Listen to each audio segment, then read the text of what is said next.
Analyse करने के बाद में मेरे को समझ में आया, चलो एक काम करते हैं, मैं इंजीनियरिंग करता हूँ। तो मैंने डिसाइड किया और उसके बाद में एग्जाम दिया, गवर्नमेंट कॉलेज से इंजीनियरिंग किया और कैंपस से ही सिलेक्शन हो गया। तो बहुत ज्यादा चक्कर तो जॉब के नहीं काटे। जैसे इंजीनियरिंग कंप्लीट हुआ, इंडिया में जो सबसे बड़ी प्रेस है थॉमसन प्रेस, वहां मेरा सिलेक्शन हुआ। और जैसे ही कॉलेज खत्म हुआ वैसे ही जॉब पे जाना शुरू कर दिया।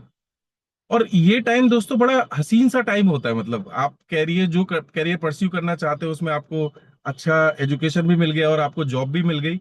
मतलब एक दिन भी मैंने इंटरव्यू नहीं दिया, कॉलेज से कैंपस से ही सिलेक्शन हुआ था। तो आई वाज सो एक्साइटेड। होता है ना जैसे नई नई लाइफ की शुरुआत हुई हो। तो जब जॉब पे जाना शुरू किया तो शुरू में एक दो महीने तो आपको इंडक्शन पे रखा जाता है, अलग अलग डिपार्टमेंट की ट्रेनिंग दी जा रही होती है। लेकिन जब आप इंडक्शन कंप्लीट कर चुके होते हो तो आपको डिप्यूट किया जाता है किसी एक पर्टिकुलर डिपार्टमेंट में। तो मुझे प्रोडक्शन फ्लोर पे जब डिप्यूट किया गया, तो प्रिंटिंग इंडस्ट्री के अंदर 24 आवर मशीन चलती हैं, राइट। जनरली वो इलेक्ट्रिसिटी सरकार की यूज नहीं करते, वो अपने डीजीज यूज करते हैं, सो दैट वर्क फ्लो रुके ना। क्योंकि एक बार अगर कोई ब्रेक डाउन होता है तो बहुत बड़ा लॉस होता है। तो हमारी इंडस्ट्री का एक सबसे बड़ा ड्रॉबैक था कि 8-8 घंटे की शिफ्ट हुआ करती थी। और जब तक मेरा रिलीवर नहीं आएगा तब तक मैं फ्लोर छोड़ के जा नहीं सकता। तो 12-12 घंटे, 16-16 घंटे, 18-18 घंटे, मतलब एक होता है सिर मुड़ाते ही होले पड़ गए, वो वाली कहानी मेरे साथ हुई। शुरू का सब कुछ बहुत हसीन था, लेकिन एकदम से इतनी मेहनत करनी। और दूसरा, सब कुछ शिफ्ट इंचार्ज के हाथ में होता है। मतलब एक एक एक बंदा कोई भी गलती करेगा तो सारा का सारा ब्लेम किस पे आएगा? शिफ्ट इंचार्ज के ऊपर। तो बड़ा पेनफुल प्रोसेस रहा। और उसके बाद भी रिस्क रिवॉर्ड रेशियो अगर देखें तो मैं अपने जितने भी सीनियर्स थे मैं उनसे बात करता था कि मैंने कहा सर, साल बाद, 2 साल बाद, 3 साल बाद क्या सैलरी होने वाली है? तो मैं जिस सपने को लेकर गया था, जो मुझे उम्मीदें थी, वो मुझे पूरी होती हुई नजर नहीं आई।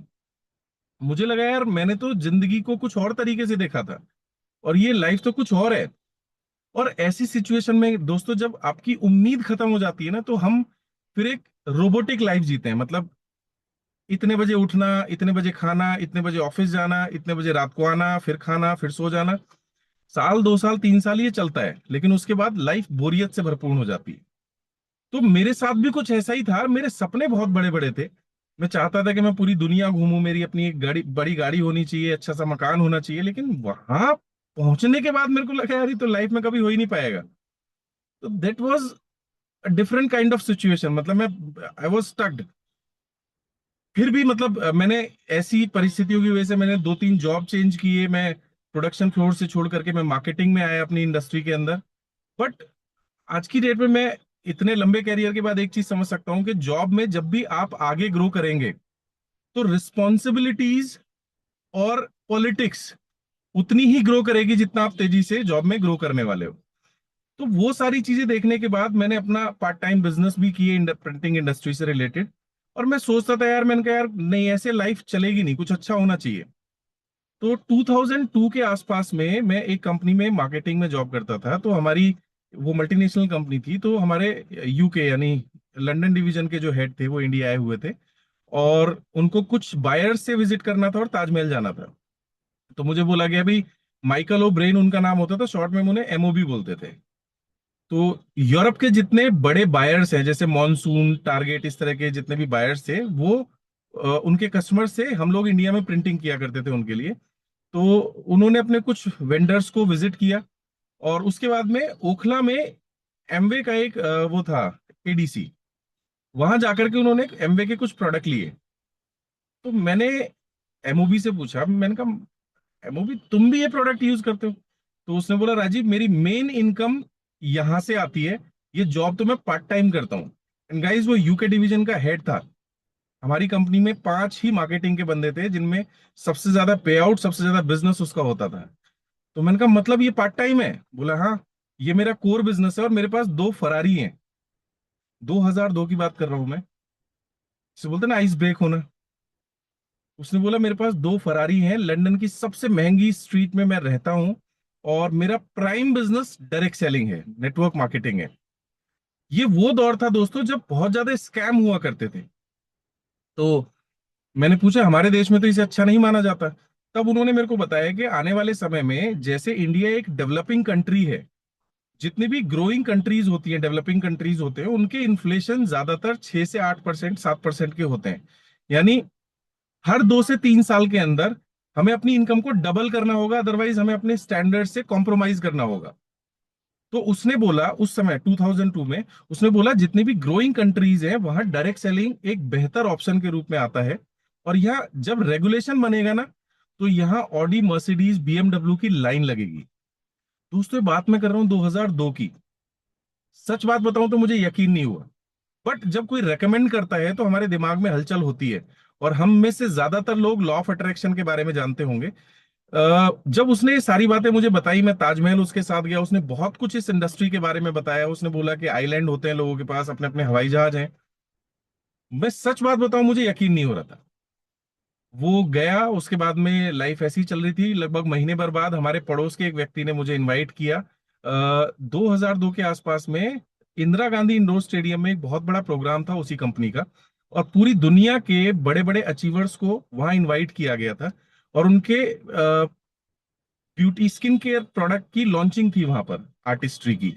तो पूरी दुनिया के सारे अचीवर्स आए हुए थे और मुझे बुलाया गया, और इंदिरा गांधी इंडोर स्टेडियम में लास्ट वाली लाइन में मैं बैठा हुआ था। और जो बातें एमओबी ने मुझे बताई थी, वो सारी बातें वहां आकर के लोग बता रहे थे। और इनफैक्ट सच बात बताऊं, मुझे उस इंडस्ट्री के बारे में ये भी नहीं पता था कि यहाँ पे होता क्या है, लेकिन वो बातें मेरे अंदर सबकॉन्शियस में ऐसी गहरी चली गई। और उन लोगों का बॉडी लैंग्वेज, उन लोगों का ड्रेसिंग सेंस, उन लोगों का स्टाइल बात करने का, कहीं ना कहीं दिल को छू गया। और मेरा ऐसा पर्सनल मानना है, आज जितने भी अचीवर्स इस मीटिंग के अंदर बैठे हुए हैं, मैक्सिमम लोगों के साथ ऐसा ही हुआ होगा। वो किसी मीटिंग या सेमिनार में गए होंगे और किसी ना किसी स्पीकर या किसी लीडर की कोई बात, कोई स्टाइल, कुछ ऐसा उन्हें टच कर गया होगा जो उन्हें इस इंडस्ट्री के अंदर खींच ले आया। तो लिटरली मेरे साथ वही हुआ। मुझे नहीं पता था कि क्या होगा, तो मैंने, जिसने मुझे बुलाया था, मैं अगले दिन उनके पास गया कि भाई मुझे ये बिजनेस शुरू करना है। अनफॉर्चुनेटली वो व्यक्ति नेगेटिव हो गया, पता नहीं किस बात से लेकर के। उसने बोला मुझे नहीं करना है भाई, तू ही कर ले। तो मैंने कहा कैसे करना है, तो उसने किसी और सीनियर का नंबर दिया। ग्रीन पार्क के आसपास में कहीं वो थे, मैं उनके घर गया। उन्होंने मुझे इस बिजनेस को स्पॉन्सर किया, ज्वाइन करवाया। ज्वाइन करवाने के बाद में ट्यूसडे को फिक्की ऑडिटोरियम में एवरी ट्यूसडे उसका सेमिनार हुआ करता था। पहले ओपन, जैसे हमारे यहाँ सीएनटी होती है, उसे ओपन प्रोग्राम बोलते थे, और उसके बाद में एक ट्रेनिंग सेशन हुआ करता था। तो मैंने वहां जाना शुरू किया। अब सीखने की ललक थी। लगभग 6 से 8 महीने हो गए, मतलब पहले 2 या 3 महीने में तो मेरे से कोई स्पॉन्सर भी नहीं हुआ था। बट मुझे अच्छा लगता था, मैं रेगुलर वहां मीटिंग्स और ट्रेनिंग्स में जाता था। तो 6 महीने के आसपास में जब मेरे साथ बहुत ज्यादा लोग नहीं जुड़े थे, 2 या 3 लोगों ने मेरे साथ साइन किया था, तो मुझे पता नहीं क्यों ऐसा लगने लगा, यार ठीक है, बहुत सारी चीजें इस दुनिया में होती है, लेकिन शायद ये बिजनेस मेरे लिए नहीं है। और वो टाइम था जब मैंने इस बिजनेस को क्विट करने का मन बना लिया था। एंड बिलीव मी दोस्तों, आप में से बहुत सारे लोगों की जिंदगी में या तो ऐसा हुआ होगा या आने वाले समय में शायद होगा। मेरे साथ हुआ। तो मैंने अपने उसी सीनियर को बोला कि भाई मैं, मुझे नहीं लगता कि मैं इस बिजनेस को कर पाऊंगा, तो मैं क्विट करना चाहूंगा। तो उन्होंने बोला कि राजीव, तुम्हारा डिसीजन तुम्हारे साथ है, यू कैन क्विट, बट मेरी एक सलाह मानो। मैंने कहा क्या? एक स्पीकर आने वाले हैं ऑस्ट्रेलिया से, आप उनकी एक ट्रेनिंग अटेंड करो, और अगर आपको लगे कि ये बिजनेस फिर भी आपके लिए नहीं है, आप इसे क्विट कर देना। आई सेड ओके, कोई दिक्कत नहीं है, जहां इतने अटेंड किए तो एक और कर लेंगे। तो मैंने वो सेशन अटेंड किया। हालांकि बहुत सारी चीज उनसे सीखने वाली थी, लेकिन एक सिंपल क्रक्स जो मेरे दिल को छू गया, वो मैं आज आप लोगों के साथ शेयर करना चाहूंगा। उन्होंने एक बात बोली कि स्टेज से जुड़े हुए किसी भी बिजनेस में आप बड़ी सफलता तब तक हासिल नहीं करेंगे जब तक आप लोगों को इन्फ्लुएंस नहीं करेंगे। यानी आप लोगों के ऊपर अपनी छाप नहीं छोड़ेंगे। और डायरेक्ट सेलिंग अकेला ऐसा बिजनेस नहीं है जो स्टेज से रिलेटेड है। पॉलिटिक्स, हॉलीवुड, बॉलीवुड, जहां आप लोगों को संबोधित करते हैं। और आप देखिए ना, चाहे आप मोदी जी को लीजिए, चाहे किसी बड़े स्टार को लीजिए, ये वही लोग तो हैं जो दिल को छू जाते हैं। आज अमिताभ बच्चन जी, अलग लेवल है लोगों का नजर में उनका। कपिल शर्मा देखिए, लोग आज उनको देख करके खुश होते हैं। तो वो बात मेरे को क्लिक कर गई। और दूसरी बात उन्होंने बोला कि प्रभाव आप जब तब छोड़ पाएंगे जब आप खुद प्रभावशाली बनेंगे। मैं थोड़े से हिंदी के टिपिकल वर्ड यूज कर रहा हूं। पहली चीज, आप सफल तब होंगे जब लोगों को प्रभाव छोड़ने लायक बनेंगे, यानी आप इफेक्टिव स्पीकर या इन्फ्लुएंसर होंगे। और आज हमारे सोशल मीडिया पे आप देख ही रहे हैं, वो फ्रांस के जो प्रेसिडेंट या प्राइम मिनिस्टर आए थे, उन्होंने किसी टीवी के ऊपर इंटरव्यू नहीं दिया, यूट्यूब के एक चैनल पे पॉडकास्ट में उन्होंने एक इन्फ्लुएंसर के साथ में इंटरव्यू दिया। तो ये बातें उस समय उन अंग्रेजों को पता थी। पहली चीज, आपको इन्फ्लुएंस यानी प्रभाव छोड़ने वाला बनना पड़ेगा, और प्रभावशाली बनने के लिए आपको अपने ऊपर काम करना पड़ेगा। मेरे को एक चीज समझ में आई यार, बात तो सही कह रहे हैं। मैंने अभी अपने ऊपर इस तरह का कोई काम ही नहीं किया, और मैं किसी भी को भी इन्फ्लुएंस कहाँ कर पा रहा हूँ। मैं तो सबके पीछे पड़ा रहता हूँ, किट ले लो, किट ले लो, मुझे ज्वाइन कर लो, मेरी टीम में आ जाओ। तो ऐसे तो कोई नहीं आएगा। फिर मैंने उन्होंने वहां पे कुछ उन्होंने बुक सजेस्ट की थी, जैसे मैजिक ऑफ थिंकिंग बिग, बड़े सोच का बड़ा जादू, बिजनेस स्कूल, इस तरह की कुछ बुक्स उन्होंने रेकमेंड की। और एक बिजनेस ब्रीफ केस के साथ ऐसे करके कुछ 7-8 उन्होंने बुक सजेस्ट की थी, और हमारे सिस्टम की कुछ ऑडियो वीडियोस हुआ करती थी जो हम सुनते थे। मैंने जब उन्हें नए नजरिए के साथ सुनना शुरू किया, तो मुझे एक चीज समझ में आई कि यार अभी तो मेरे को अपने ऊपर बहुत काम करना बाकी है। मैं दुनिया से क्या एक्सपेक्ट करूं? सबसे पहले तो मुझे अपने अंदर इंप्रूवमेंट लेके आने हैं। और मैं अपने अंदर अगर इंप्रूवमेंट लेके आऊंगा तो ये मेरी पर्सनैलिटी का पार्ट बनेंगे, और मैं जहां भी जाऊंगा वहीं सफल होऊंगा। तो मुझे एक चीज समझ में आई यार, इंडस्ट्री विन विन सिचुएशन है। मैं शुरू के 1 या 2 साल अगर पैसे नहीं भी बना रहा हूं, तो मैं अपनी पर्सनैलिटी को इंप्रूव कर रहा हूं। मैं कहीं भी जाऊंगा, मैं विन विन सिचुएशन में रहूंगा। मैंने इवेंट्स को और इफेक्टिव तरीके से सुनना शुरू किया, ट्रेनिंग्स में जाना शुरू किया। और दोस्तों, एक चीज याद रखना, लॉ ऑफ अट्रैक्शन काम करता है। आपके पास सफलता और पैसा कब और कहां से आएगा आपको नहीं पता, बस हमें एफर्ट करते जाना है। मैंने सीखा वहां से। और किसी एक मैं स्ट्रेंज प्रोस्पेक्टिंग बहुत करता था, मतलब बसेस में जब भी जाता था, लोगों से मिलता था। तो एक व्यक्ति पोस्टर चिपका रहा था भजनपुरा में, तो मैंने उसे ऐसी स्ट्रेंज कॉन्टेक्टिंग करी, और ट्यूसडे को मैं उसे अपनी मीटिंग में ले जाने वाला था। तो उसने कहा मैं तो चलूंगा, लेकिन एक आदमी से मिलवाता हूँ, उसे भी साथ ले चलेंगे। और वो आदमी और कोई नहीं, रिजवान खान जी थे। तो रिजवान जी से जब मेरी पहली मुलाकात हुई, तो मैंने अपने बिजनेस के बारे में जब उन्हें बताया, तो उन्होंने बड़ी प्रैक्टिकल सी चीजें मेरे साथ शेयर की। तो उन्होंने मुझे एक इंडियन कंपनी के बारे में बताया। तो मैंने और उन्होंने मिलकर के उस कंपनी में काम किया, क्योंकि सीख लिया था वहां से। और उस अमेरिकन कंपनी के साथ उस समय कुछ चैलेंजेस थे प्रोडक्ट को लेकर के। तो जब हमने इस कंपनी में काम करना शुरू किया, तो दोस्तों मात्र 1 साल के अंदर मैंने अपनी इनकम से डबल यहाँ अर्न करना शुरू कर दिया था। और बहुत तेजी से हम लोगों ने मिलकर के उस बिजनेस में सफलता हासिल करी। मैंने गाड़ी भी ली। लगभग 3 गुना इनकम होने के बाद में मैंने रिजाइन भी कर दिया, फुल टाइम उस बिजनेस को करने लगा। और 2011 में दिसंबर में, लाइफ हमेशा कुछ सबक सिखाती है आपको। और सबक सिखाने के लिए वो कभी अलग तरीके से नहीं आते, ऐसी घटनाएं घटित होती हैं सो दैट आपको लर्निंग मिल जाती है। 2009-10 के आसपास में उस कंपनी में कुछ बड़ी अटपटी सी चीजें होनी शुरू हो गई थी, क्योंकि जब भी कोई कंपनी एक्सपैंड करती है, कोई भी रीजनल कंपनी जब मल्टी स्टेट जाती है, तो उसे एक्सपेंशन मोड कहते हैं। और जब एक्सपेंशन हो रहा था, तो वहाँ बड़ी अजीब अजीब सी चीजें हो रही थी। तो मैं, रिजवान जी और हम सभी लोग मैनेजमेंट से बार बार जाकर मिलते थे। तो चूंकि रिजवान जी ने भी कॉर्पोरेट में काम किया हुआ था, मैंने भी किया हुआ था, तो हमें वो चीजें नजर आती थी, हम मैनेजमेंट को बोलते थे। और अक्सर जो नॉन प्रोफेशनल कंपनीज होती हैं, वो अपने आप को कुछ चाटुकारों से घेर के रखती है, मतलब ऐसे लोग जो झूठी तारीफ करते हैं। तो हम उन्हें जो भी सजेशन दे रहे थे, उनके समझ में नहीं आ रहे थे। और अनफॉर्चुनेटली 2011 दिसंबर में वो कंपनी किसी भी कारण से, कुछ लीगल कंप्लाइंस की वजह से बंद हो गई। हम सभी लोगों ने धरने भी दिए, और सारी चीजें हुई। इसी बीच में मेरी विवेक सक्सेना जी और जयवीर जी से बातचीत होती रहती थी। तो उन्होंने एक बार इनवाइट किया कि भाई एक बार हम आकर मिलते हैं। और बड़ा दुख हुआ आपकी कंपनी के बारे में जानकर, लेकिन एक बार बैठते हैं। तो मैं, गिरी जी, रेहान भाई, रिजवान जी, सभी लोग हम उनसे मिलने गए नोएडा में विवेक सक्सेना जी से। उन्होंने वेस्टीज के बारे में बताया बहुत डिटेल में, क्यों यहाँ इतनी बड़ी वेल्थ क्रिएट हो सकती है, क्यों वेस्टीज का मार्केटिंग प्लान के अंदर इतना डेप्थ है, यहाँ क्यों लोग इतनी तेजी से पैसे कमा रहे हैं, आने वाला फ्यूचर क्या है। बहुत सारी बातें विवेक सक्सेना जी ने बताई। फिर सिद्धार्थ जी से मिलने का मौका मिला। और उस समय 19 लाख रुपए का चेक था साहब उनका, 2012 की बात मैं कर रहा हूँ।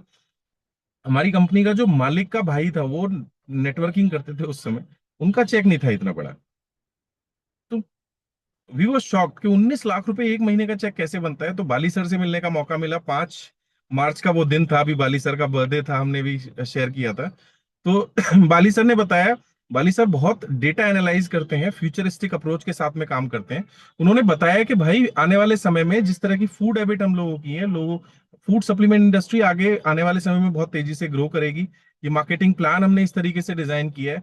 और जब बाली सर की वो सारी बातें सुनी और ये पता लगा कि भाई उनके पास नेशनल और इंटरनेशनल एक्सपीरियंस है एज अ मैनेजमेंट, तो हम लोगों ने डिसाइड किया कि चलो ठीक है, वेस्टीज शुरू करते हैं और काम करते हैं। और हम पांचों ने मिलकर के ग्रोरिच एसोसिएट्स के रूप में काम करना शुरू किया। और चूंकि खोने के लिए कुछ था ही नहीं, मतलब हमारे पास कुछ था ही नहीं, तो हमारे पास तेजी से काम करने के अलावा कोई ऑप्शन नहीं था। ये लाइन मैं इसलिए बोल रहा हूँ कि बहुत सारे लोग इस बिजनेस को ज्वाइन तो कर लेते हैं, लेकिन बहुत धीरे धीरे करते हैं। दोस्त, ये बिजनेस एक आइसक्रीम की तरह है। इसे आप अपनी स्पीड से नहीं खा सकते, इसे आपको स्पीड के हिसाब से करना पड़ेगा। तो बहुत तेजी से हम लोगों ने काम करना शुरू किया। आईटीओ सीएनटी होती थी, हम पूरे हफ्ते होम मीटिंग किया करते थे। एक दिन में कम से कम 5 से 7 होम मीटिंग जब तक नहीं हो जाती थी तब तक हम चैन नहीं लेते थे।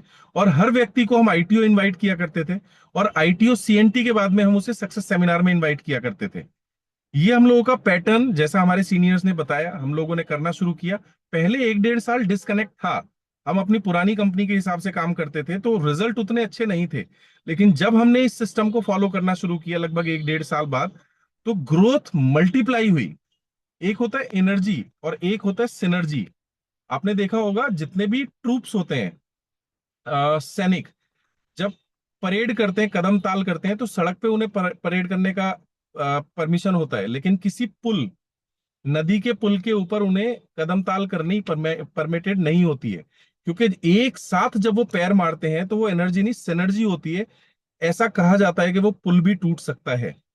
तो हम सभी लोग अगर एक होकर के एक एनर्जी के साथ में काम करना शुरू करें तो सारे रिकॉर्ड टूट सकते हैं। और वो टूटे भी दोस्तों। 2013-14 में ये मोमेंटम बिल्ड होना शुरू हुआ, और 15-16 तक आते आते ही ये एक जन सैलाब बन चुका था।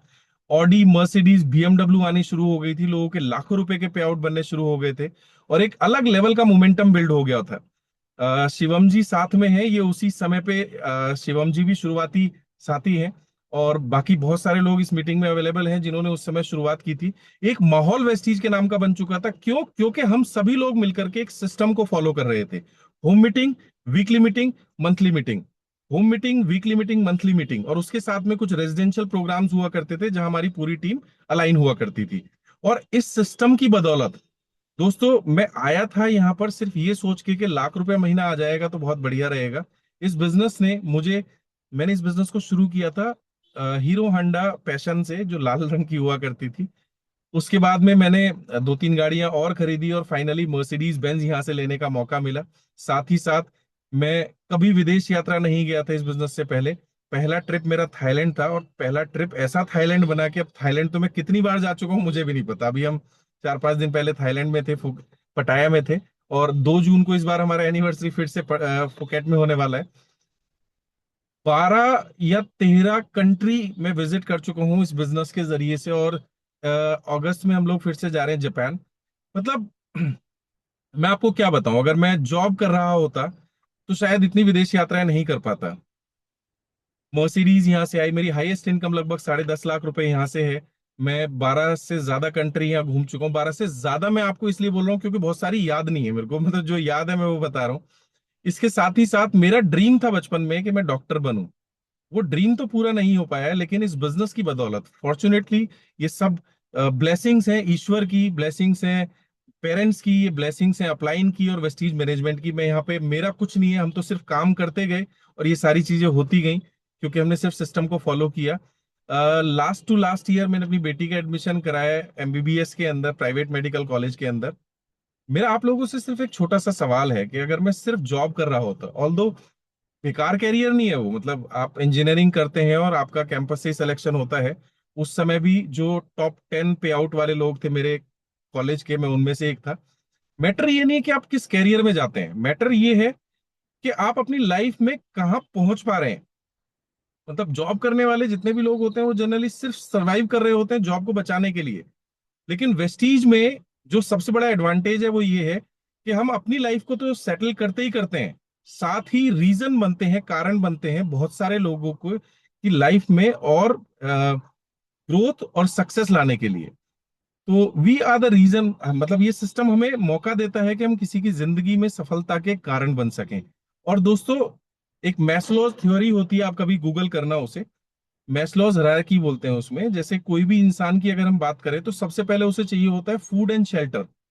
फूड एंड शेल्टर मिलते ही उसे चाहिए होता है कोई साथी। उसके बाद में वो चाहता है अपनी लग्जरी, कि उसके पास गाड़ी हो, अच्छा मकान हो। ये सब जब कंप्लीट हो जाते हैं तो वो काम करता है समाज के लिए। और जब समाज के लिए काम करता है तो लास्ट में उसकी लाइफ में फुलफिलमेंट आता है, और वो अपनी बीइंग को, उसकी सार्थकता को आइडेंटिफाई करने के लिए काम करता है। जैसे डॉक्टर एपीजे अब्दुल कलाम जी हैं, सचिन तेंदुलकर जी हैं। ये रीजन बनते हैं और लोगों की जिंदगी में ट्रांसफॉर्मेशन के और इंस्पिरेशन सोर्स बनते हैं। आई डोंट थिंक कि जॉब में वो चीज, मैं बुरा नहीं बोल रहा हूँ जॉब को, जो भी चीज हमारे पास आज अवेलेबल है हमें उसकी इज्जत करनी चाहिए। बट हम अपनी जिंदगी उसी के प्रति खत्म कर दें, ये भी नहीं होना चाहिए।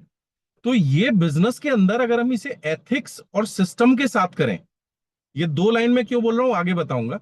एथिक्स और सिस्टम के साथ अगर हम इसे करें तो ये एक रेजिडुअल इनकम यानी रॉयल्टी इनकम के साथ मल्टीप्लाई होकर के हमारी जिंदगी में आता है। मैं जॉब कर रहा होता तो शायद अपनी बेटी को एमबीबीएस नहीं करवा पाता। मैं जॉब कर रहा होता तो शायद मर्सिडीज बेंज नहीं ड्राइव कर रहा होता। मैं जॉब कर रहा होता तो साल में 3-3 फॉरेन ट्रिप नहीं कर रहा होता। एंड दैट टू हम एंजॉय करते हैं वहां भी और यहाँ भी एंजॉय करते हैं, हमारे ऊपर कोई मेंटल प्रेशर नहीं होता। हम जो प्लान करते हैं, शेड्यूल करते हैं, उसके हिसाब से काम करते हैं। और साहब देखो हमारा धंधा कितना बढ़िया है। अगर किसी का जाम लग जाए रोड पे तो वो लेट हो जाता है। हमारा तो काम इतना बढ़िया है, हम तो ट्रैफिक जैम में खड़े होके काम कर रहे हैं। कुछ लोग कहते हैं कि जी आपके पास टाइम नहीं है, आप घूमने नहीं आते। तो मैंने कहा अगर मेरे को पहले से बता दो तो हम कहीं भी घूमने के लिए तैयार हैं। बोले आपका काम का नुकसान नहीं होगा? मैंने कहा नहीं। बोले क्यों? मैंने कहा जहां भी घूमने जाएंगे वहां लोग ही तो होंगे, हमारा काम ही लोगों से होता है। तो इससे ज्यादा फाइनेंशियल एंड टाइम फ्रीडम आपको इस इंडस्ट्री में पूरी दुनिया में कहीं नहीं मिलने वाली है, बशर्ते हम इसे सिस्टम से और एथिक्स के साथ करें। इस सिस्टम और एथिक्स मैंने स्पेशली क्यों बोला, क्योंकि 2020 में जब बहुत तेजी से ग्रोथ आई, तो ये ग्रोथ बहुत सारे लोगों को हजम भी नहीं होती है, डाइजेस्ट भी नहीं होती है। एक बुक है बहुत अच्छी, पढ़िएगा जरूर, पीक्स एंड वैलीज। जो पीक्स होती है ना, ऊंचाइयां, और एक पहाड़ी अगर आप देखेंगे तो पहाड़ी की चोटी होती है और पहाड़ी की तलहटी होती है, इसे वैलीज बोलते हैं। तो जो पीक्स होते हैं जनरली वो हमारा दिमाग खराब करते हैं और हमें उस समय सीख नहीं रहे होते हैं। और हमारी लाइफ में जब भी वैलीज आती हैं, यानी हम ऐसे समय में जाते हैं जब हम डाउनफॉल में होते हैं या चीजें हमारे हिसाब से नहीं हो रही होती, तो उस समय हम बैठकर एनालाइज करते हैं कि यार उस समय हमसे क्या क्या गलती हुई थी। 2020 में जब वेस्टीज में लोगों को तेजी से सफलता हासिल हुई, तो सफलता का कारण उनका अपना लीडरशिप नहीं था। सफलता का कारण था वेस्टीज मैनेजमेंट के बनाए हुए सिस्टम्स, हमारे अपलाइन के बनाए हुए सिस्टम्स। और लोगों ने उसे अपनी लीडरशिप मान बैठे। और यहीं से शुरुआत हुई दोस्तों उन लोगों के डाउनफॉल की। कुछ लोग रातों रात करोड़पति बनने के लिए बोट में बैठ के ब्रो बन गए, राइट। कुछ लोग ओके हो गए, कुछ लोग टीके हो गए, कुछ लोग पीके हो गए। यानी उन्हें क्या लगा कि मैं इस कंपनी में सिद्धार्थ सिंह नहीं बन सकता, मैं इस कंपनी में शिवम गोस्वामी नहीं बन सकता, तो मैं दूसरी जाकर जगह जाकर के बनता हूँ। शिवम बाबू, अभी बड़ा अनफॉर्चुनेट लगा मुझे, एक साथी ने मुझे टाइम्स ऑफ इंडिया की कटिंग दिखाई। करीब 7-8 लोगों के, कोई प्रिंस जी हैं और ऐसे करके 8-9 लोगों के नाम से एफआईआर हो चुकी हैं।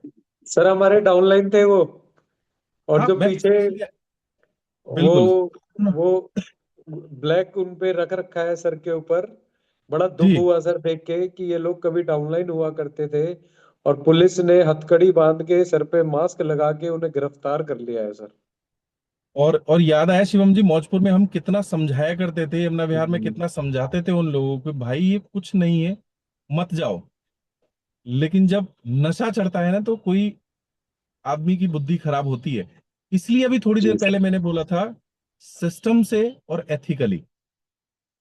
मैं अपने लगभग 20 से ज्यादा साल मुझे इस इंडस्ट्री के अंदर हो गए हैं दोस्तों। मैं अपने अनुभव से बता रहा हूं, इंडिया में वेस्टीज से बेहतर कंपनी और कोई नहीं है। अगर सिस्टम्स की बात करें तो हाँ, एमवे मैं नाम लूंगा, लेकिन उसके मुकाबले अगर मैं फ्लेक्सिबिलिटी की बात करूं तो किसी भी इंडियन के लिए वेस्टीज से अच्छा ऑप्शन इस दुनिया में कोई अवेलेबल है नहीं। इनसे अच्छा मैनेजमेंट कोई नहीं है, इससे अच्छी प्रोडक्ट रेंज किसी के पास नहीं है, और अगर आदमी कायदे से काम करे तो इससे बेस्ट प्लान कोई नहीं है। और एक चीज जो मैं ऐड करना चाहूंगा यहाँ पर, बिजनेस को समय के हिसाब से या बदलती हुई परिस्थिति के हिसाब से कोई भी चीज की जरूरत यदि होती है, तो डिस्ट्रीब्यूटर से पहले हमारी मैनेजमेंट उसे आइडेंटिफाई करती है दोस्तों। इसी को प्रोनेस बोलते हैं। ये मुझे किसी और इंडस्ट्री के, किसी और मैनेजमेंट के अंदर नजर आता नहीं है। और यही रीजन है कि वेस्टीज बेंच मार्क बनाता है इस इंडस्ट्री के अंदर। वेस्टीज जो करता है बाकी सब लोग फॉलो करते हैं, और वेस्टीज को देख करके बहुत सारी नई कंपनियां आती हैं। लेकिन गौतम वाली कहाँ से लाएंगे, दीपक सूद कहाँ से लेके आएंगे, और 22 साल का अनुभव जो इन मैनेजमेंट के पास है और इस कंपनी के पास में, वो कहाँ से लाएंगे। यानी किसी भी कंपनी को अगर प्रेस्टीज जैसा बनना है तो पहले 15-20 साल का तजुर्बा तो लेना पड़ेगा ना। We are with the best company, we are with the best management. और यही चीज उन लोगों को समझ में नहीं आई। और वो साथी जिनके अंदर बहुत बड़ी कैपेबिलिटीज थी, बहुत बड़ा वेस्टीज में कर सकते थे, आज बड़ा अफसोस हुआ पुलिस ने उनके ऊपर कपड़ा रखा हुआ है और उन लोगों को अरेस्ट किया गया है। एक समय ऐसा आया था कि हमारे राइस ब्रांड की बोतल और हमारे साबुन का खाली पैकेट और टूथपेस्ट के खाली पैकेट लेकर के लोग प्लान दिखाया करते थे। जैसे औरतें बोलते हैं तेरी साड़ी मेरी साड़ी से सफेद क्यों, तो ऐसे ही वो राइस ब्रांड में 20 रुपए कम करके बताया करते थे। हालांकि उन्हें बेचना नहीं होता था राइस ब्रांड। उनसे पूछो दे दो तो बोलते आउट ऑफ स्टॉक है। एक्चुअली होता ही नहीं था। बट एक कहावत है ना, हिले हुए दांत उखड़ जाते हैं, और उनका उखड़ जाना ही सही रहता है। तो 2020 से लेकर के 22 का वो जो फेज आया, वहां क्लैरिटी आई कि हमारे नेटवर्क में बहुत सारे लोग आएंगे और वो जाएंगे भी, क्योंकि हर आदमी यहाँ लॉन्ग टर्म नहीं होता है। तो कुछ चीजें 2020 से लेकर के 2025-26 में कोविड आया, बहुत सारी चीजें ऐसी आई जिसने हमें सिखाया एक बड़ी चीज, कि ये बिजनेस या किसी भी इंडस्ट्री में अगर सफल होना है तो साइकिल चलाते रहना पड़ेगा। मैं बहुत बड़ी लाइन बोल रहा हूं। अगर कोई बड़ा स्पोर्ट पर्सन है, वो ये सोच के लाइफ लॉन्ग सक्सेसफुल नहीं हो सकता कि मैंने तो पहले 3 साल प्रैक्टिस कर लिया, अब मैं जिंदगी भर रॉयल्टी खाऊंगा। धोनी जैसे आदमी को आज भी प्रैक्टिस करनी पड़ती है। चेन्नई के लिए खेलने वाले हैं वो इस बार, उनका अभी भी बहुत तगड़ा शेड्यूल रहता है। वेस्टीज मैनेजमेंट के पास आज क्या नहीं है, आप देखो, उसके बाद भी वो कितना काम करते हैं। मुकेश अंबानी, मुझे नहीं लगता कि अगर वो आज के बाद काम करना बंद कर दे तो उनकी आने वाली 7 पुश्तों को भी काम करने की जरूरत है। लेकिन आप और मुझसे ज्यादा बिजी शेड्यूल उन लोगों के हैं शायद। क्योंकि सक्सेस कोई सिचुएशन नहीं है, सक्सेस एक हैबिट है। जब हमें काम करने की आदत लग जाती है तो सक्सेस हमारे पीछे आती है। एक बहुत बड़ी बात जो मेरे को समझ में आई, विराट कोहली ने पैसों के लिए क्रिकेट नहीं खेला होगा, रोनाल्डो ने पैसों के लिए फुटबॉल नहीं खेला होगा। वो तो फुटबॉल खेलते खेलते इस तरह के कलाकार बन गए कि पैसा उनके पीछे भागता है।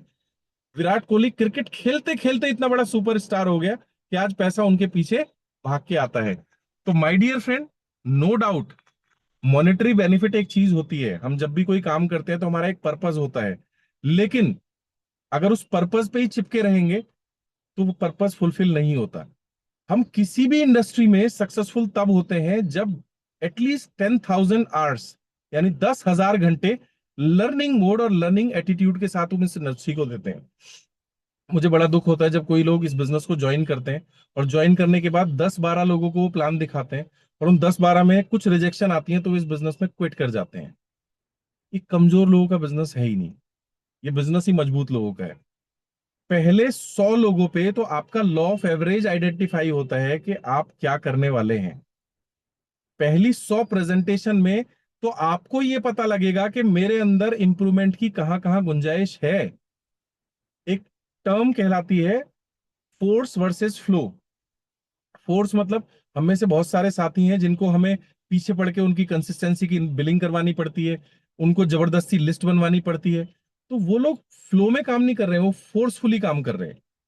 फ्लो स्टेट कब होती है, जब आप किसी डांसर को एक ऐसी जगह पे बिठा दो जहां म्यूजिक चल रहा हो, उसके पैर नाचना शुरू करते हैं, उसका दिमाग थिरकना शुरू कर देता है, और अगले 2 से 5 मिनट के अंदर वो स्टेज पे होता है। और म्यूजिक की बीट्स के हिसाब से ना उसका हर शरीर अलग अलग तरीके से थिरक रहा होता है। ये होता है स्टेट ऑफ फ्लो। आप कभी देखो विराट कोहली को बैटिंग करते हुए, आप कभी देखो जरा संजू सैमसन को बैटिंग करते हुए, ये स्टेट ऑफ फ्लो होती है, ये अलग जोन में होते हैं, इनको बॉल भी फुटबॉल नजर आ रही होती है। तो अगर हमें किसी इंडस्ट्री में सक्सेसफुल होना है तो हमें स्टेट ऑफ फ्लो एक्वायर करनी पड़ेगी। और स्टेट ऑफ फ्लो कब आती है? जब हमारा सबकॉन्शियस माइंड हमारे कॉन्शियस माइंड को टेक ओवर कर लेता है। लाइन थोड़ा सा मैं रिपीट कर देता हूं। अगर मैं कहीं जा रहा हूं गली के अंदर और मुझे सामने से एक कुत्ता आते हुए नजर आता है, तो मुझे सोचने की जरूरत नहीं पड़ेगी कि मुझे भागना है। ऑटोमेटिक मैं अपनी स्पीड के साथ दौड़ना शुरू कर दूंगा, क्योंकि मेरा सबकॉन्शियस माइंड अब मेरी बॉडी का इंचार्ज हो जाता है। कॉन्शियस ब्रेन इज नो मोर। तो स्टेट ऑफ फ्लो वो होती है जब मैं इस बिजनेस को ये मान के काम करूं कि मुझे यहां से अपना ये मकान लेना है, मुझे इतने लाख रुपए महीने की इनकम पे पहुंचना है, मुझे इतने लोगों की हेल्प करनी है, और मुझे यहां पहुंचना है। और जब जिस दिन मुझे ये समझ में आ जाता है, मुझे फिर दूसरी चीज बनानी होती है। गोल ओरिएंटेड ना होकर के मैं प्रोसेस ओरिएंटेड अगर हो जाऊं, कि भाई मुझे ये इनकम लेने के लिए मुझे इतने प्लान दिखाने होंगे, इतनी होम मीटिंग करनी होंगी, मुझे इतना बड़ा नेटवर्क बनाना होगा, इतने लोगों को सेमिनार में लाना होगा। जब मैं ऑन पेपर अपने अपलाइन के साथ बैठ के काउंसल करके मैं अपने आप को झोंक दूं इस काम के लिए, टर्म समझ लीजिए, झोंक दूं। क्योंकि बड़ी सफलता बिना झोंके मिलती नहीं है। आपने ट्वेल्थ फेल मूवी देखी होगी। आप आज जसप्रीत बुमराह की तारीफ हर कोई आदमी करता है, लेकिन जसप्रीत बुमराह ने अपने आप को झोंक दिया उस लेवल पे पहुंचने के लिए। आज सचिन तेंदुलकर की लोग तारीफ करते हैं, लेकिन सचिन तेंदुलकर ने झोंक दिया अपने आप को। दोस्त, बड़ी सफलता हासिल करनी है तो अपने आप को हमें सबमिट करना पड़ेगा, झोंक देना होगा। और बिलीव मी, मैंने जब वो मूवी देखी ना, ट्वेल्थ फेल, एक आईएएस पीसीएस बनने के लिए कितनी मेहनत करनी पड़ती है यार, मैं तो दिल से सल्यूट कर रहा हूं। भाई हम लोगों के बस की नहीं है इतनी मेहनत करना, हम लोग नहीं कर सकते शायद इतनी मेहनत। यार करना क्या है इस चीज में? 3 से 5 साल कमिटमेंट के साथ इधर उधर ना देख करके लिस्ट बिल्ड करनी है, लोगों को प्लान दिखाना है, सिस्टम से प्लग इन करना है। हाँ, घोड़े वाले जो होते हैं ना, जो घोड़े इधर उधर नहीं देखते, वो वाला एटीट्यूड जरूर करना है, क्योंकि हमें भटकाने के लिए अलग अलग समय पर अलग अलग अप्सराएं आएंगी। और ये सारी की सारी अप्सराएं उसी रास्ते पे लेके जाती हैं जहां आज न्यूज़पेपर में लोग खड़े हुए थे काला कपड़ा बांध के। 2 से 5 साल अपने अपलाइन के साथ बैठकर काउंसल करें कि सर ये मेरी स्ट्रेटेजी है, ये मेरे एरियाज ऑफ वर्किंग है, मैं कहाँ कहाँ किन किन से मीटिंग करूं, क्या प्लान करूं, क्या क्या मेरा मोड ऑफ वर्किंग रहना चाहिए। और स्ट्रेटेजी के तहत हम अपने आप को 5 साल झोंक दें। उसके बाद 5 साल अगर मैं जॉब कर रहा हूं तो जॉब के साथ साथ अगर इसे बिल्ड कर रहा हूं तो मैं अपने आप को शेड्यूल करूं, मैं कितने घंटे जॉब को दूंगा, कितने घंटे बिजनेस को दूंगा। क्योंकि रिस्क रिवॉर्ड रेशो दोस्तों पता होना चाहिए। अक्सर लोग इस बिजनेस को 2,000, 10,000, 5,000, 20,000 रुपए के नजरिए से करते हैं।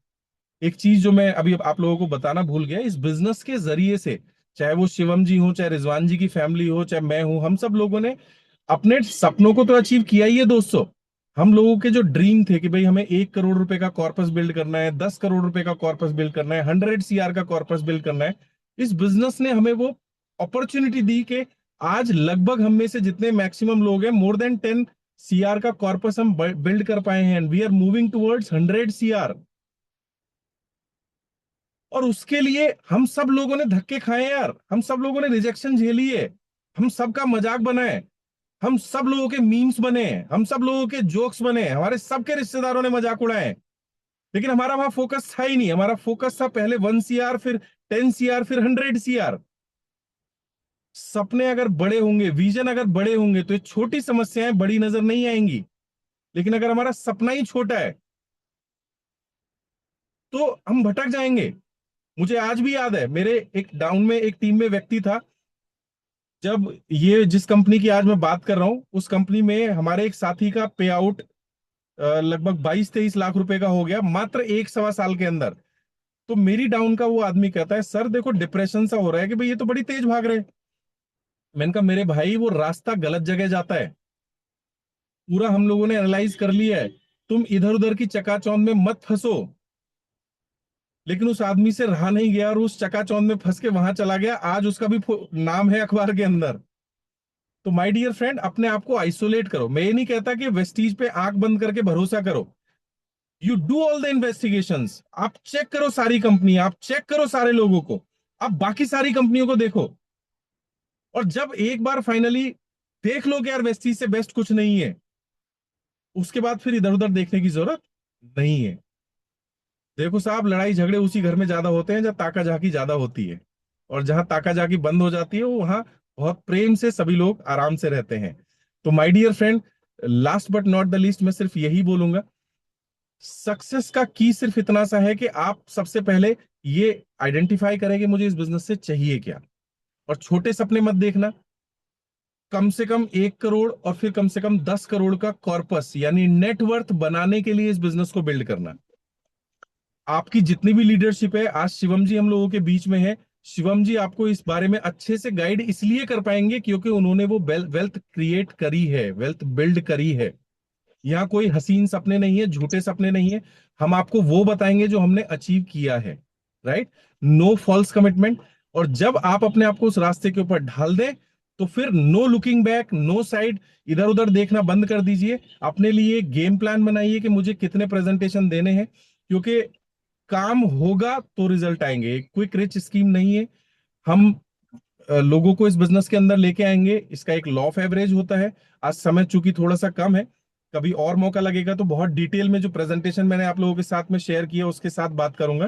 कुल मिलाकर के हमें काम करना है, हमें लॉ ऑफ एवरेज देखना है, और साथ ही साथ हमें ग्रेटिट्यूड में रहना है ईश्वर के प्रति, अपलाइन के प्रति, क्योंकि at the end of the day देने वाला ईश्वर ही है। हमारे हाथ में सिर्फ कर्म करना है, कितना करना है ये हम डिसाइड कर सकते हैं। राइट, लास्ट में एक चीज आप लोगों के साथ शेयर करूंगा। अभी बाली सर के साथ वहां डिनर पे बात करने का मौका मिला।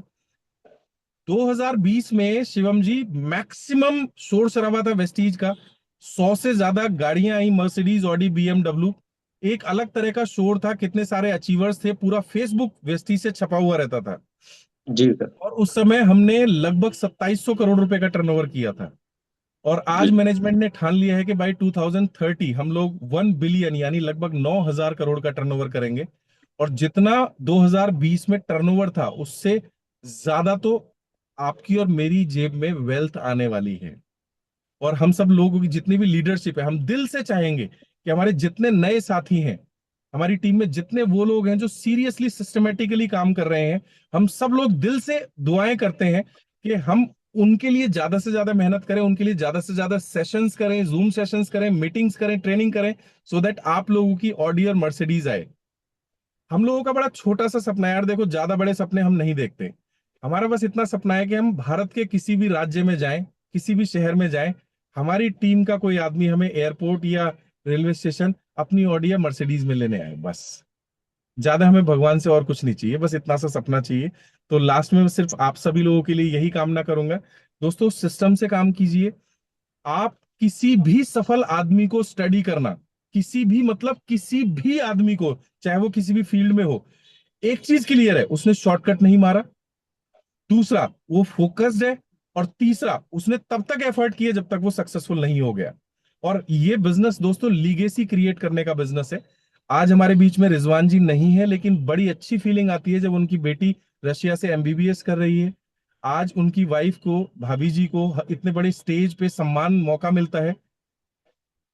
एक बात बोलूं, हम में से कौन कब तक रहेगा ये किसी को नहीं पता, लेकिन एक बात क्लियर है कि हम में से कोई भी लॉन्ग लास्टिंग नहीं है। ठीक, हम में से सबको एक ना एक दिन जाना है।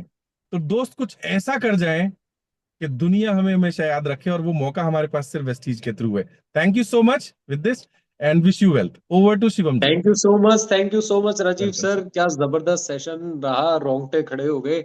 और बहुत बहुत जबरदस्त सेशन सर, मतलब one of the best session हमारे ऑनलाइन सेशन का। So thanks for your time sir, आपने इतने शॉर्ट नोटिस पे हमें टाइम दिया, बहुत बहुत शुक्रिया सर। आपकी नॉलेज को हम जरूर इम्प्लीमेंट करेंगे और बिजनेस को नेक्स्ट लेवल लेके जाएंगे 2026 में। So thank you sir, welcome thank sir. You so much. So good morning friends. और आई थिंक आज का सेशन एक आई ओपनिंग सेशन हम सबके लिए रहा होगा। और सर ने बहुत बहुत ही किफायती नपे तुले शब्दों में ये बताने की कोशिश करी, Vestige is the best, there is no shortcut to success. और अपने आप को झोंकना पड़ेगा अगर कामयाब होना है, आगे बढ़ना है। तो वो देखिए, गधे जो होते हैं ना, वो सिर्फ उन घोड़ों पे हंसते हैं जो रेस में हार गए। तो हमें बेशक हारे या जीते, पर हमें रेस में बने रहना है। हमें गधे नहीं बनना है, उन पे कमेंट नहीं करना है। तो बहुत जबरदस्त सेशन आज सर का रहा, और मैं उम्मीद करता हूं कि जो सर ने वेल्थ क्रिएशन की बात कही, वास्तव में दोस्तों आज हम 10 करोड़ 100 करोड़ कमाने का सोचते हैं कि हमें उस लेवल पे जाना है, अपनी उतनी वेल्थ को क्रिएट करना है। आज हम आम लोगों की तरह नहीं सोचते, आम लोगों की तरह जीवन नहीं जीते। यही वेस्टीज की ताकत है। प्लीज, जहां पे भी हो आप, जैसे भी हो आप, लड़िए अपनी स्थिति से, झगड़िए अपनी परिस्थिति से, हार मत मानो, घुटने मत टेको। एक दिन तो टिकना ही है ना, एक दिन तो अर्थी निकलेगी ना, एक दिन तो शमशान घाट पे आराम करना ही है ना। पर आज नहीं करना। आज तब तक, और तब तक हार नहीं माननी जब तक हम जीत नहीं जाते, जब तक हम जीत नहीं जाते दोस्तों। इसलिए मैं बोलता हूं, कभी शॉर्टकट मत अपनाइए। आज मैंने अभी वो जब फोटो देखी तो मुझे बड़ा दुख हुआ, मेरी आंखों में आंसू आ गए कि जो कभी हमारी डाउनलाइन हुआ करते थे, आज वो पुलिस की गिरफ्त में है। आज उनके चेहरे पे नकाब डाला हुआ है, उनका नाम लिखा हुआ है। मैं बड़ा दुखी हुआ दोस्तों। और लालच आपको हमेशा मरवाएगा। मत कीजिए लालच, छोटा फायदा मत देखिए, छोटा फायदा बड़ा नुकसान। जो मैं अपने सीएमडब्ल्यू में भी वीडियो दिखाता हूँ, शाहरुख खान वाली, डीडीएलजे वाली, वो यही समझाने की कोशिश होती है। उस वीडियो में शाहरुख खान कहता है कि गलत रास्ता आपको शुरू में खुशियां दे सकता है, पर जहां वो रास्ता खत्म होगा वहां से दुख, दर्द और तकलीफें होंगी। अच्छाई का रास्ता आपको शुरू में तकलीफ दे सकता है, पर जहां वो रास्ता खत्म होगा वहां हमेशा खुशियां होंगी। वहां हमेशा लोग हंसेंगे, खुश रहेंगे, अच्छा जिएंगे। तो प्लीज, आई थिंक वेस्टीज तैयार है $1 बिलियन कंपनी बनने के लिए। क्या हम तैयार हैं? और एक और चीज मैं आपको बोलना चाहता हूँ, अगले महीने 19 अप्रैल, अगर आपने अभी टिकट नहीं कराई है ना, तो आप दिल से वेस्टीज नहीं कर रहे हो। अगर आपने अभी अपनी इवेंट की टिकट नहीं ली है, तो आप देखो, वो जो बोला ना सर ने, फोर्स और फ्लो, तो आप अभी फोर्स वाले लीडर हो, फ्लो वाले लीडर नहीं हो। फ्लो, पानी की तरफ फ्लो आपको करना पड़ेगा। वहां पे टिकट कराइए, अपनी बुक कराइए। कहाँ कहाँ से पूरे इंडिया से हमारी लीडरशिप आ रही है।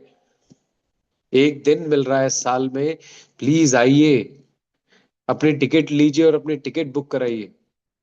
बहुत बड़ा इवेंट होने वाला है, बहुत बड़ा। 19 अप्रैल, अभी छुट्टी डाल दीजिए, अभी टिकट बुक करा दीजिए। बाद में मत कहना ट्रेन नहीं मिल रही, ये सब बहाने हैं। और जिसे ट्रेन नहीं मिलेगी वो बस में आएगा, जिसे बस नहीं मिलेगी वो कैसे भी आएगा, फ्लाइट पकड़ के आएगा, पर वो आएगा जरूर। तो अगेन मैं आपको रिमाइंड करा रहा हूँ, 19 अप्रैल जरूर आप अभी से टिकट बुक करा लीजिए। इवेंट के पासेस अपने अपलाइन से कलेक्ट कर लीजिए। आपके अपलाइंस के पास पासेस पहुंच चुके हैं। तो आइए और करते हैं शानदार तैयारी। और आज का सेशन कैसा लगा जरूर बताइएगा। Thank you so much, God bless you all, wish you well, thank you so much.